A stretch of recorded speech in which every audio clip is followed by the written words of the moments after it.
তারাবির নামাজটা আমরা রমজানে পেয়েছি। কত রাকাত? 20 রাকাত।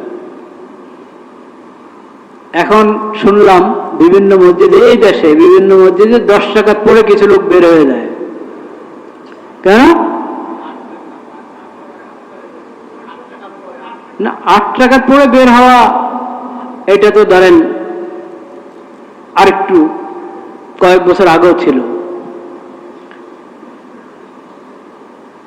8 রাকাত পড়ে বের হওয়া এটা কয়েক বছর আগেও ছিল, কিন্তু এখন হলো আগে যারা 20 রাকাত পড়তেন তারা অনেকে 10 রাকাতের পরে বের হয়ে যান। এটার ইতিহাস জানা থাকা দরকার। এই ইতিহাস না জানলে নতুন প্রজন্ম পরে বলবে তারাবির রাকাত কয় রাকাত? বলেন নাউযুবিল্লাহ।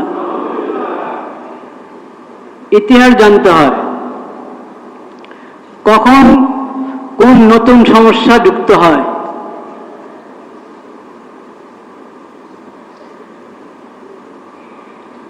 মূর্খতার কারণে বা বিভিন্ন মতলব, বিভিন্ন অজুহাত দাঁড় করিয়ে শরীয়তের বিধানের মধ্যে কে কোন জায়গায় কোনো সমস্যা সৃষ্টি করে, আর পরবর্তী প্রজন্ম ওই সমস্যাটাকে মূল মনে করে বসে থাকে। সেজন্য ইতিহাস সংরক্ষণ করা জরুরি। ইতিহাস সংরক্ষিত হলে তখন ধরা পড়ে, সবকিছু কি ধরা পড়ে। এজন্য ইতিহাস বিকৃতি, দলিলের বিকৃতি, ডকুমেন্টের বিকৃতি কবিরা গুনাহ। কারণ এটার দ্বারা হাকিকত কি হয়ে যায়? পরিবর্তন হয়ে যায়, বাস্তবতা অস্পষ্ট হয়ে যায়। সম্ভব হয় না। ঢেকে রাখা যায় ইতিহাস, কিন্তু বিকৃত ইতিহাসকে প্রতিষ্ঠিত করা যায় না কখনো। কিছুদিন ঢেকে রাখা যায়, কিছুদিন বিকৃত করার চেষ্টা, অপচেষ্টা চালিয়ে যায় মানুষ, কিন্তু এটা সম্ভব হয় না। বিশেষ করে শরীয়তের সাথে যুক্ত যে ইতিহাস, এটা তো সম্ভবই না। কারণ শরীয়ত সংরক্ষণের দায়িত্ব নিয়েছেন কে? আল্লাহ তাআলা। আল্লাহ তাআলা নিজেই দায়িত্ব নিয়েছেন, ইন্না নাহনু নাযালনা যিকরা ওয়া ইন্না লাহু লাহাফিজুন। কোরআন, কোরআনের শরীয়ত, কোরআনের ব্যাখ্যা, নবীজির সুন্নাহ হাদিস, এই শরীয়তের বিধিবিধান এবং শরীয়তের যাবতীয় আমলের রূপরেখা, এই সব কিছুর হেফাজতের দায়িত্ব নিয়েছেন আল্লাহ তাআলা। এজন্য এই সংশ্লিষ্ট কোনো কিছুকে কেউ যদি বিকৃত করার অপচেষ্টা করে, সে সফল হয় না, হতে পারে না, হওয়া সম্ভব না। এখনো হয় নাই, কেমন পর্যন্ত হবে না। মসজিদে হারাম এবং মসজিদে নববীতে 20 রাকাত তারাবি হয়েছে, সেই সাহাবায়ে কেরামের জামানা থেকে।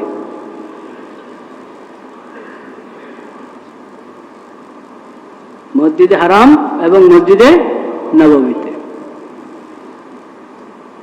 20 রাকাত তারাবি।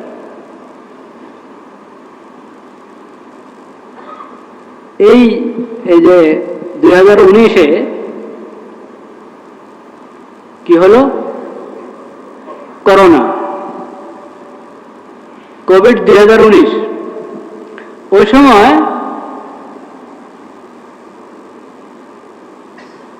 আপনারা মনে থাকবে আপনাদের যে মসজিদে জমাত একবারে সংকুচিত হয়ে গেছিল, হ্যাঁ, ফাঁকা ফাঁকা হয়ে দাঁড়াতো। তো ফাঁকা ফাঁকা হয়ে দাঁড়ানো সুন্নত না মিলে মিলে দাঁড়ানো সুন্নত? ওই সময় একটা ওজরের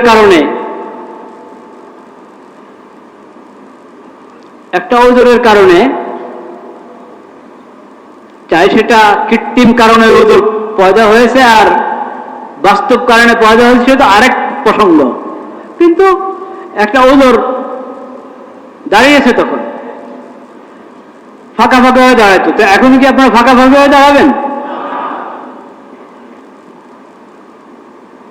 তো ওই সময় মুসল্লি, বেশি মুসল্লি মসজিদে জমা না হয়, এবং লম্বা সময় মসজিদে না থাকে, সেজন্য ওখানে ওনারা 20 রাকাতকে করাঘাত করেছেন 10 রাকাত।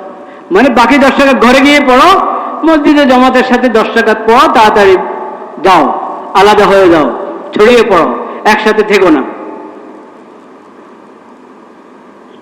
ওই যে একটা হিড়িক উঠেছিল, সামাজিক দূরত্ব বজায় রাখো। হ্যাঁ, শারীরিক দূরত্বকে কি নাম দিয়েছে? সামাজিক দূরত্ব। সামাজিক দূরত্ব নয়, শারীরিক দূরত্ব, শারীরিক দূরত্ব।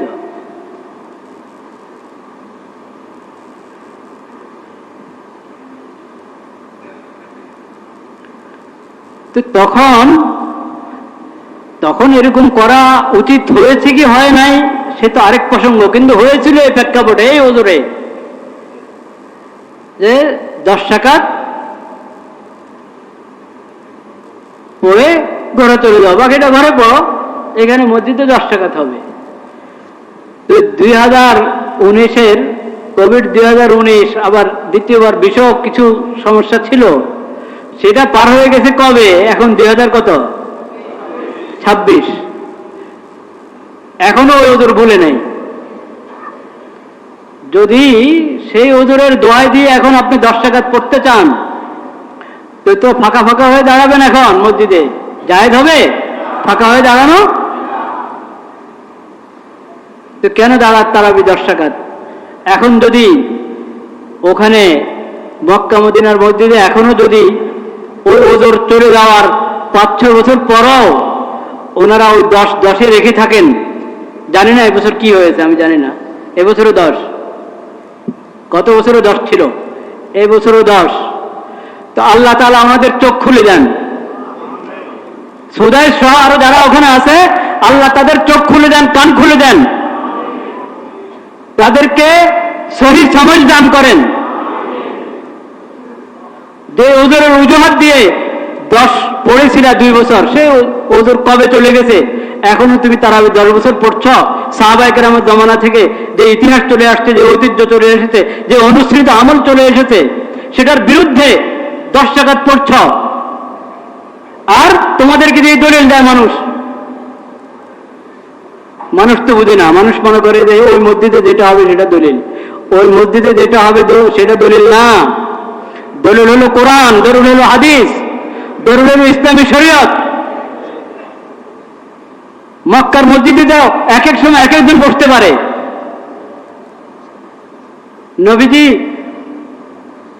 নবী করিম সাল্লাল্লাহু আলাইহি সাল্লাম রাসূল এবং খাতামুন নবীন হিসেবে আগমনের পূর্বে ওখানে তো মুশরিকদের দখল ছিল। কার দখলদারি ছিল? মুশরিকদের দখলদারিত্ব ছিল। ওরা তো মসজিদে হারামের মধ্যে, কাবা শরীফের মধ্যে, আল্লাহর ঘরের মধ্যে মূর্তিও বসেছে। তো সেজন্য কি মসজিদে মূর্তি বসানো হবে? নাউযুবিল্লাহ। যখন হক এসেছে, কুল জাআল হক ওয়া যাহাকাল বাতিল ইন্নাল বাতিলা কানা যাহুকা, এক এক মূর্তি। নবী করিম সাল্লাল্লাহু আলাইহি ওয়াসাল্লাম খালি ইশারা করেছেন, আর এক একটা ভেঙে ভেঙে পড়ে গেছে। তো মসজিদে হারামকে আল্লাহ হেদায়েতের কেন্দ্র বানিয়েছেন, কিন্তু হেদায়েতের দলিল কোরআনকে বানিয়েছেন, হেদায়েতের দলিল হাদিসকে বানিয়েছেন, হেদায়েতের দলিল নবীজির সিরাতকে বানিয়েছেন, হেদায়েতের দলিল ইসলামী শরীয়তকে বানিয়েছেন। ওই পবিত্র স্থান বাইতুল্লাহ এবং মসজিদ হারামের মিম্বর মেহরাব থেকে যদি কেউ কোনো সময় গলত কথা বলে, ভুল কথা বলে, সেটা কখনো শরীয়ত হবে না। শরীয়ত তো হবে যেটা শরীয়ত দলিল দ্বারা যেটা প্রমাণিত সেটা। সেজন্য 20 রাকাত অনুসৃত তারাবি, এটাকে কোন ওজোরের দল বানিয়ে ওজোর চলে গেছে, এখন ওনারা 10-এর মধ্যে বসে আছেন, এটা কখনো শরীয়তের দলিল হবে না। শরীয়তের দলিল হবে যেটা সাহাবায়ে কেরামের জমানা থেকে চলে এসেছে, সে আমল। কাজেই এই রমজানের মতো এই বরকতপূর্ণ সময়, এই ফজিলত, এই বরকত নষ্ট করবেন না ভাইরা। 10 রাকাত পড়ে বের হয়ে যাবেন না মসজিদ থেকে, 20 রাকাত পুরা করবেন। আমি যখন 10 রাকাতের কথা বললাম, কিছু ভাই বললেন যে 8 রাকাত পড়ে বের হয়ে যায়। 8 রাকাত পড়ে বের হয়ে যাওয়া, এটাও সেই সাহাবায়ে কেরামের জমানা থেকে চলে আসা ওই ঐতিহ্যের কি বিপরীত বিপরীত। তবে এটা আরো কয়েক বছর আগের আর কি। এটা কোন সনে শুরু হয়েছে? এই হিন্দুস্তানে শুরু হয়েছে। এটা এই উপমহাদেশে, এই উপমহাদেশে এক খোদার বান্দা তাহাজ্জুদের হাদিস, তাহাজ্জুদের নামাজ, যেটা রমজানও আছে, বাকি 11 মাসও আছে। তাহাজ্জুদের সাধারণ নিয়ম হলো কয় রাকাত? 8 রাকাত, সাধারণ নিয়ম। তাহাজ্জুদের নামাজও 8-এর কম পড়া যায়, বেশিও পড়া যায়, কিন্তু সাধারণ নিয়ম হলো 8 রাকাত। ওই তাহাজ্জুদের হাদিসকে তারাবির উপরে ফিট করে এক ভদ্রলোক একটা পুস্তিকা লিখেছেন যে তারাবির নামাজ 20 রাকাত না 8 রাকাত। এরকম একজন লিখেছিলেন এই উপমহাদেশের এক ভদ্রলোক।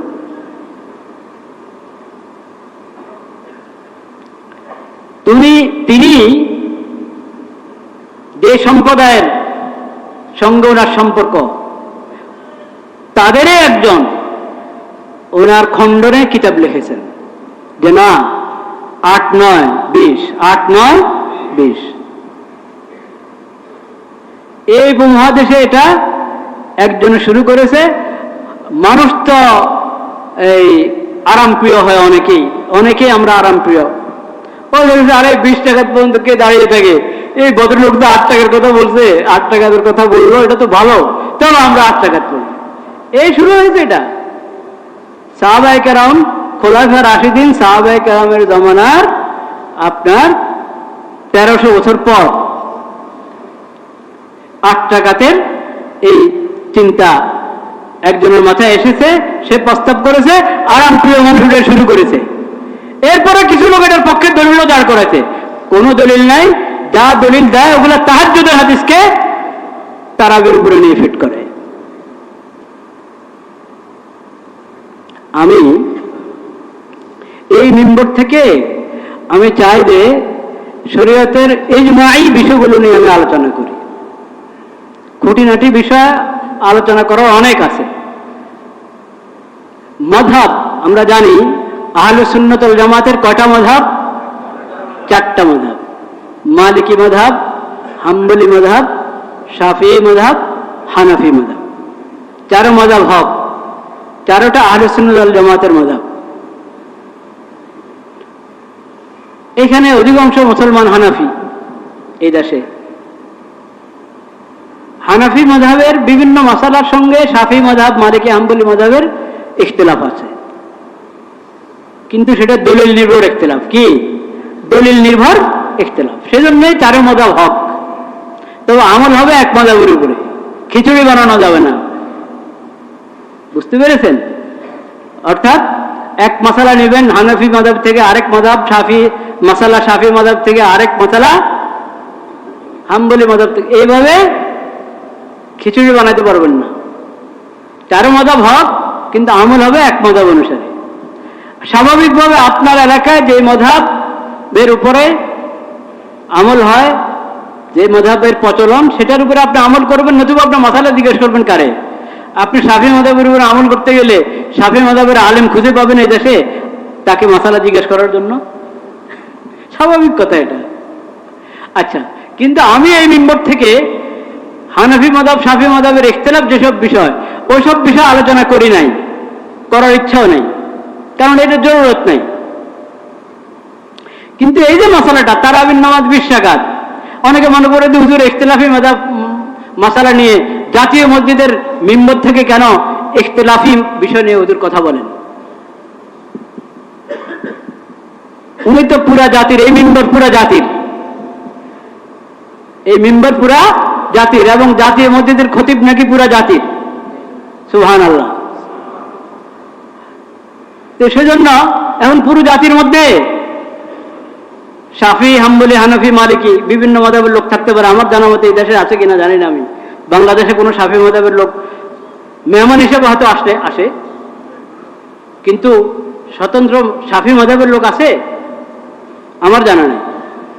মালিকি, হাম্বলি মাযহাবের লোক এই দেশে আছে বলে আমার জানা নেই। হিন্দুস্তানে কেরালার দিকে, ইন্ডিয়াতে কেরালার দিকে শাফি মাযহাবের লোক আছে। যাই হোক, তো এখন উনি ইখতিলাফি বিষয় নিয়ে কেন কথা বললেন? তো তারাবি 20 রাকাত হওয়া এটা ইখতিলাফি বিষয় না, এটা নিয়ে ইমামদের মাঝে কোনো ইখতিলাফ নাই। মালিকি, হানাফি, শাফি, হাম্বলি সব মাযহাবে তারাবি 20 রাকাত, কোন কোন মাযহাবে 20 রাকাতের বেশি থাকতে পারে, 20 রাকাতের কম তারাবির নামাজ কোনো মাযহাবে নাই। কাজেই এই 8 রাকাত পড়ে চলে যাবেন, 20 রাকাত পড়ে চলে যাবেন, আর 10 রাকাত পড়ে চলে যাবেন, এই কাজ না করি পুরো 20 রাকাত পড়বো তারাবি। তাহাজ্জুদের নামাজও আলাদা শেষ সাথে পড়বো। হ্যাঁ, আর হ্যাঁ একটা কথা আছে যেটা আমি গত সপ্তাহে বলেছি, যদি আপনি তারাবির নামাজ দীর্ঘ কেরাত দিয়ে পড়ছেন, কয়েক পারা পড়ে ফেলছেন তারাবির নামাজের মধ্যে, মজবুত হাফেজ, আপনার দুই ছেলে হাফেজ, 3 ছেলে হাফেজ, তাদেরকে নিয়ে আপনি পড়া শুরু করেছেন। হ্যাঁ, সূরা বাকারা শেষ করলেন, আলে ইমরান শেষ করলেন, নিসা শেষ করলেন। নবীজি সাল্লাল্লাহু আলাইহি ওয়াসাল্লাম কখনো তো তাহাজ্জুদের নামাজের মধ্যে এই 3 সূরা 1 রাকাতে পড়ে ফেলেছেন। হ্যাঁ, সে তো একা, আপনি যা লম্বাকরণ করেন, তো আপনি এরকম পড়লে সেহরির সময় হয়ে গেছে তারাবি পড়তে পড়তে, তাহলে তো আলাদা করে তাহাজ্জুদ পড়ার প্রয়োজন নেই, সময় নেই। কিন্তু তারাবি আমরা অভ্যস্ত হয়ে গেছি শুরুর রাতে পড়তে। এই অভ্যাসটাও কোনো ভুল অভ্যাস না, এটাও সাহাবায়ে মধ্যে ছিল। এসার পর আমরা তারাবি পড়ে ফেলি, তারাবি পড়ে তেলাওয়াত করি, নফল পড়ি, বিশ্রাম করে শেষ রাতে যখন উঠলাম তখনও তাহাজ্জুদ পড়ব। এই যে ধারণা কিছু লোক প্রচার করে যে তারাবি আর তাহাজ্জুদ দুটোটা এক নামাজ, এই ধারণা কিনা ঠিক না। তাহাজ্জুদ তো শুরু হয়ে গেছে ইয়া আইয়ুহাল মুজাম্মিল কুমিল লাইলা ইল্লা কালিলা, সূরা মুজাম্মিলের মধ্যে তাহাজ্জুদের বিধান এসেছে। সূরাতুল ইসরা 15 পারা, ওখানে তাহাজ্জুদের কথা আছে। এগুলো তো নবী করিম সাল্লাল্লাহু আলাইহি ওয়াসাল্লাম যখন মক্কা মুকাররমা ছিলেন তখনই এসব আয়াত অবতীর্ণ হয়েছে, তাহাজ্জুদ তো তখন থেকে। কিন্তু তারাবির নামাজ তো রমজানের রোজা যখন শুরু হয়েছে তখন থেকে তারাবির নামাজ। আর রমজানের রোজা সর্বপ্রথম ফরজ হলো মক্কাতে না মদিনাতে? নবীজি যখন মদিনা হিজরত করে আসলেন এরপরে রমজানের রোজা ফরজ হয়েছে। রমজানের রোজা যখন ফরজ হয়েছে তখন নবী করিম সাল্লাল্লাহু আলাইহি ওয়াসাল্লাম বলেছেন ফারাদাল্লাহু লাকুম সিয়ামাহু ওয়া সানানতু লাকুম কিয়ামাহু। রমজানের রোজার বিধান এসেছে কোরআনের মাধ্যমে সরাসরি, আর রমজানের তারাবিহের বিধান এসেছে নবী করিম সাল্লাল্লাহু আলাইহি ওয়াসাল্লামের সুন্নাহর মাধ্যমে। অথচ রমজানের রোজার বিধান ফরজ হওয়ার আগেই তাহাজ্জুদের নামাজ এর বিধান এসে গেছে সূরাতুল মুজাম্মিলের মধ্যে। তো তাহাজ্জুদ তো আগে থেকে শুরু হয়েছে। রমজানের রোজা ফরজ হওয়ার আগেও তাহাজ্জুদ ছিল, ফরজ হওয়ার পরেও তাহাজ্জুদ আছে। আর তারাবিহের নামাজ এটা রমজানের মাস উপলক্ষে, রমজানের দিনে রোজা আল্লাহ তাআলা ফরজ করেছেন, আর রাত্রের তারাবি সুন্নাহ হিসাবে আল্লাহর পক্ষ থেকে নবী করিম সাল্লাল্লাহু আলাইহি সাল্লাম ঘোষণা করেছেন। মান সামা রমাদান, ফজিলত, একটা ফজিলত, দুনো আমলের একটা ফজিলত কিন্তু বরাবর। সিয়ামের অনেক ফজিলত আছে আলাদা করে, কিন্তু একটা ফজিলত সিয়াম এবং কিয়াম। কিয়াম মানে বুঝেন, কিন্তু কিয়াম ও রমাদান, রমজানের রাত্রে তারাবিহের মধ্যে কোরআন তিলাওয়াত করা এবং শোনা, এটা হলো কিয়াম রমাদান। সিয়াম রমাদান, মান সামা রমাদান ঈমানান ওয়া ইহতিসাবান গুফিরা লাহু মা তাকাদ্দামা মিন যামবি। আল্লাহ মাগফিরাত করে দেন রমজানের সিয়ামের উসিলায়। আবার মান কামা রমাদান ঈমানান ওয়া ইহতিসাবান গুফিরা লাহু মা তাকাদ্দামা মিন যামবি। কিয়াম রমাদানের উসিলায় আল্লাহ তাআলা কি করে দেন? মাগফিরাত করে দেন। তো রমজান রহমত, মাগফিরাত এবং দোজখ থেকে মুক্তির মাস। হ্যাঁ, প্রতিদিন 10 দিন একটা কথা আছে, রহমতের 10 দিন, মাগফিরাতের 10 দিন, আর দোজখ থেকে মুক্তির 10 দিন। ওটা ওরকম মনে করেন না যে এই রহমতের মধ্যে কোনো মাগফিরাত নাই, মাগফিরাতের মধ্যে আর অন্য কোনো কিছু নাই। মাগফিরাতটাও তো রহমত, আর রহমত হলেই তো মাগফিরাত হবে। পুরো রমজান মাসে রহমত, মাগফিরাত এবং দোজখ থেকে মুক্তির মাস। প্রতিদিনে আল্লাহ তাআলার মেহেরবানিতে, আল্লাহর রহমতে হাজার হাজার মানুষ না, লক্ষ লক্ষ মানুষ না, কোটি কোটি মানুষ দুজক থেকে মুক্তি পেতে থাকে। এটা তো সহিহ হাদিসে আছে, শুধু 10.5 দিনের কথা না, প্রতিদিনই দুজক থেকে মুক্তি পেতে থাকে। আল্লাহ তাআলা সেই সৌভাগ্যবান ব্যক্তিদের মধ্যে আমাদেরকে শামিল করেন। রমজানের বিশেষ 2টা আমল তো আমরা জানি, দিনের রোজা, রাতের তারাবি। আরো অনেক আমল আছে রমজানের।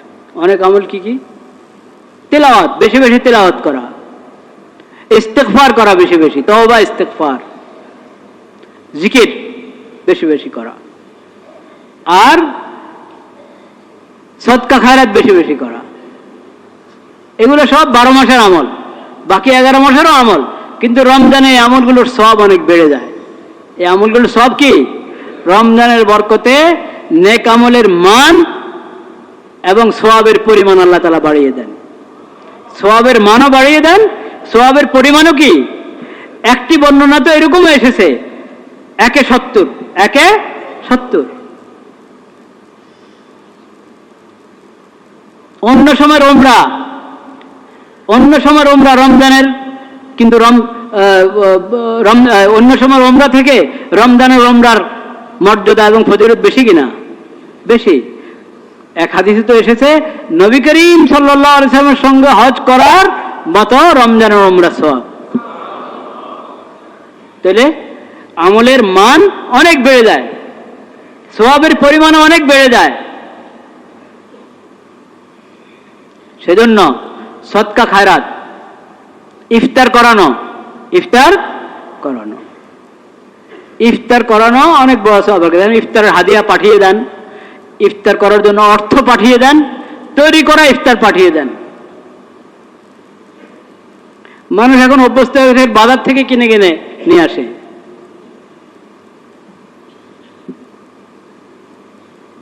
যাই হোক, বাকি ইফতারের জন্য লোকজন দাওয়াত দেওয়া, আমার পরামর্শ হলো ঢাকা শহরে এটা যত কম করতে পারেন তত ভালো।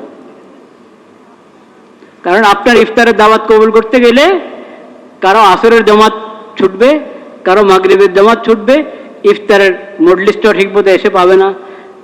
হ্যাঁ, সবাই যারা উপস্থিত আছে ওরা ইফতার করছে, উনি শেষের দিকে এসে সামিল হলো। হ্যাঁ, আবার গিয়ে যে উনি ওনার জায়গায় তারাবি পড়বেন এই সুযোগ হবে না। এরকম জ্যাম কিনা? হ্যাঁ, আল্লাহ তাআলা ঢাকা শহরের জ্যামকে নিয়ন্ত্রণে এনে দেন। আল্লাহ তাআলা দোয়া করি সবাই। অন্য সব শহরের রাস্তাঘাটের জ্যাম, এটা একটা কঠিন পরিস্থিতি, আল্লাহ তাআলা আসান করেন। এবং ট্রাফিকের দায়িত্বে যারা আছেন তাদেরকেও আল্লাহ তাআলা তৌফিক দান করেন নিয়ন্ত্রণ করার।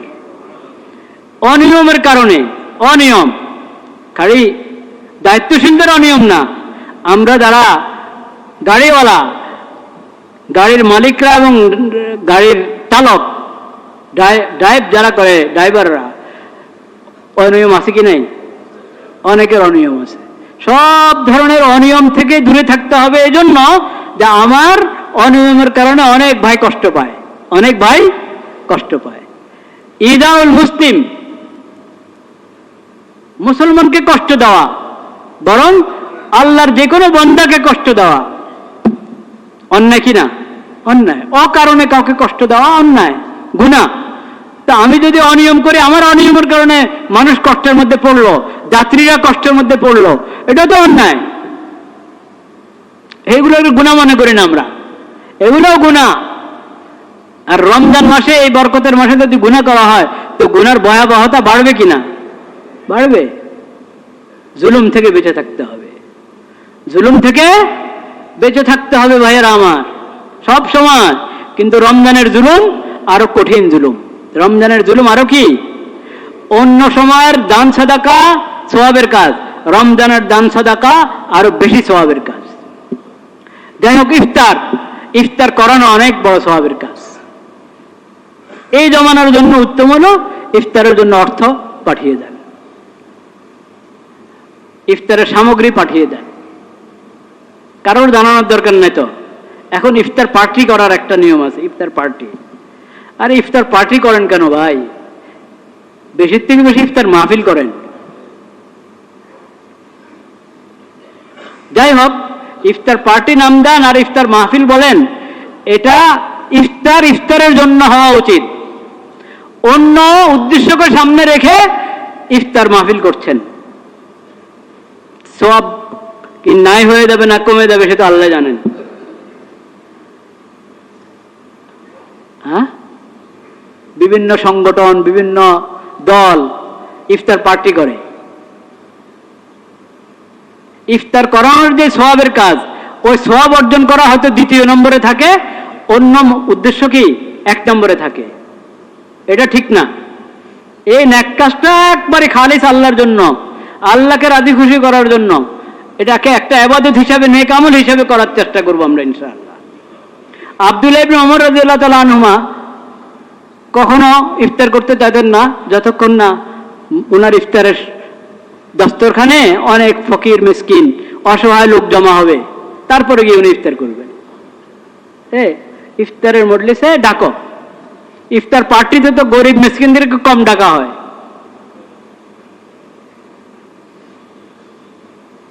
ইফতার বিতরণ করেন গরিব মিসকিন অসহায় লোকদের মাঝে, অনেক সওয়াবের কাজ। খালি নিজের দেশে না, অনেকে মনে করে গাজাতে যুদ্ধবিরতি হয়ে গেছে, এখন ওখানে আর কোনো অনুদান পাঠানোর কি নাই, দরকার নেই। খোঁজ নিয়ে দেখেন না, বাজারে সবকিছু আছে কিন্তু যাবে কোনো অর্থ নাই যে খরিদ করবে বাজার থেকে।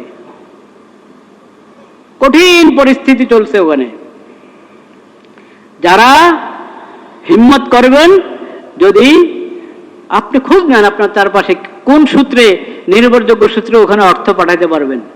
ইফতারের জন্য অর্থ পাঠান, সেহরের জন্য অর্থ পাঠান, পোশাকের জন্য অর্থ পাঠান, যে যা পাঠাতে পারেন অর্থ পাঠান। নির্ভরযোগ্য ব্যক্তির কাছে একত্র করেন, সূত্র তালাশ করেন, নির্ভরযোগ্য সূত্রে পৌঁছানোর চেষ্টা করেন গাজাবাসীদের জন্য। এবং বিশ্বের যে কোনো জায়গায় মানুষ মজলুম হয়ে আছে, অসহায় আছে, তাদের দিকে হাত বাড়ানো দরকার। তাইলে আমাদের রোজাটা আরো বেশি বরকতপূর্ণ হবে, আরো বেশি ফজিলতপূর্ণ হবে। আল্লাহ তাআলা সেই তৌফিক দান করেন। শরীয়তের শিক্ষা হলো রমজানে বেশি ব্যয় করো, আল্লাহর রাস্তায় কি করো, খরচ করো, সদকা খায়রাত বেশি বেশি করো। নবী করিম সাল্লাল্লাহু আলাইহি সাল্লাম তো দানশীল ছিলেন। সবচেয়ে বড় দানশীল কে? হযরত মুহাম্মদ মুস্তাফা সাল্লাল্লাহু আলাইহি ওয়াসাল্লাম। তার বদান্যতা সব ধরনের কল্যাণ, ঈমান এবং ইলমের কল্যাণ, হেদায়েতের কল্যাণ, ওই ক্ষেত্রে তিনি যেমন সবচেয়ে বড় দানশীল ছিলেন, সবচেয়ে বড় বদান্য ছিলেন, ঠিক অর্থ সদকা খায়রাতের দিক থেকেও সবচেয়ে বড় দানশীল এবং সবচেয়ে বড় বদান্য ছিলেন নবী হযরত মুহাম্মদ মুস্তাফা সাল্লাল্লাহু আলাইহি ওয়াসাল্লাম। সর্বশেষ নবী, শ্রেষ্ঠ নবী, বিশ্ব নবী হযরত মুহাম্মদ মুস্তাফা সাল্লাল্লাহু আলাইহি ওয়াসাল্লাম। কানা রাসূলুল্লাহ সাল্লাল্লাহু আলাইহি ওয়াসাল্লাম আজওয়াদান নাস ওয়া কানা আজওয়াদা মা ইয়াকুনু ফি রমাদান। রমজান মাস আসলে তো নবী করিম সাল্লাল্লাহু আলাইহি ওয়াসাল্লামের বদান্যতার, দানশীলতার কোনো সীমাই থাকতো না।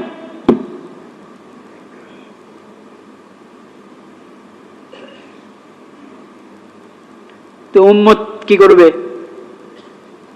উম্মত দানশীলতার পরিচয় দিতে হবে কিনা রমজানে? কিন্তু উম্মত এখন উল্টা সবক নিচ্ছে। উম্মতের অনেকে এখন উল্টা সবক। আগের দিন বাজারের অবস্থা দেখেন, পহেলা রমজানে বাজারের অবস্থা দেখেন। ছোটখাটো পার্থক্য না, অনেক বড় পার্থক্য। এই পার্থক্যটা বাস্তবসম্মত না কৃত্রিম? কৃত্রিম। নবীজির হাদিস শুনেন। গত বছর আমি মনে হয় হাদিস শুনিয়েছিলাম।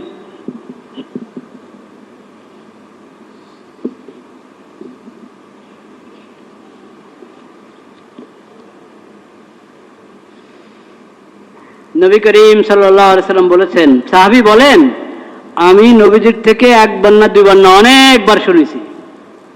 নবীজি বলেছেন, মান দাখালা ফি শাইইন মিন আসআরিল মুসলিমিন লিয়ুগলিয়াহু আলাইহিম ফাইন্না হাক্কান আলাল্লাহ আন ইউকঈদাহু বিউজমিন মিনান নারি ইয়াউমাল কিয়ামা।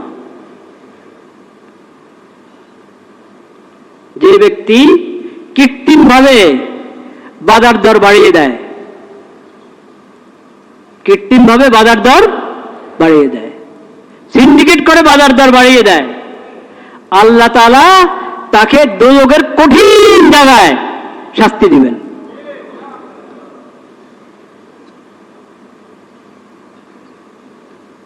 ভাইরা আমার, সব ব্যবসায়ীদেরকে খেয়াল করতে হবে। আপনাদের এই কৃত্রিম সংকট তৈরি করা বাজারের মধ্যে কৃত্রিমভাবে বাজার দর বাড়িয়ে দেওয়া, রমজানের সামগ্রী ওগুলোর মধ্যে বাড়িয়ে দেওয়া, এটা অনেক বড় জুলুম, রমজানের অসম্মান। রমজানের কি অসম্মান? রমজানের সম্মান তো হয়তো পারলে একটু দাম কমায় দিতেন, তা করবেন না তো কমপক্ষে স্বাভাবিক রাখেন বাজারকে। বাজারকে ইচ্ছা করে অস্বাভাবিক করছেন, এটা কবিরা গুনাহ, এটা বরকতের ব্যবসা নয়। এই ব্যবসার দ্বারা বরকত হবে না। মনে হচ্ছে যে অনেক কামাচ্ছেন, আল্লাহ তাআলা সব ডুবাইয়া দিবেন। আল্লাহ তাআলা সবাইকে হেদায়েতের কথাগুলো বোঝার এবং আমল করার তৌফিক নসিব করেন। ওয়া আখিরু দাওয়ানা আলহামদুলিল্লাহি রাব্বিল আলামিন।